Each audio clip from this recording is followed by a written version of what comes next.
আজকে আমি আপনাদেরকে শেখাবো কিভাবে পেঁয়াজ কাটতে হয়। পেঁয়াজ কাটার জন্য আমি প্রথমেই একটি পেঁয়াজ এবং সাথে দুইটা ছুরি নিয়েছি। আপনারা চাইলে দা, বটি, খুন্তা, কোদাল, ছুরি যে কোনোটাই ব্যবহার করতে পারেন এবং সেই সাথে আমরা নিয়েছি একটি বোর্ড। এখন আমরা দেখাবো কিভাবে পেঁয়াজ কাটতে হয়। আমি এই ছুরিটি নিলাম, নিয়ে এভাবে পেঁয়াজটাকে একটা পোস্ট দিলাম। দেওয়ার পরে পেঁয়াজটাকে আমি ছুলে নিলাম।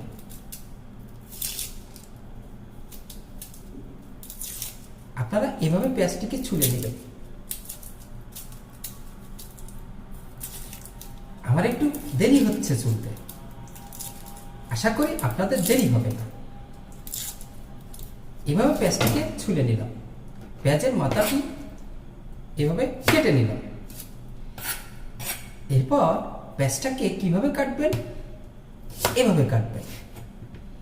এরপর পেঁয়াজটিকে কি করবেন, কুচি কুচি কুচি কুচি কুচি কুচি কুচি এইভাবে কাটবেন।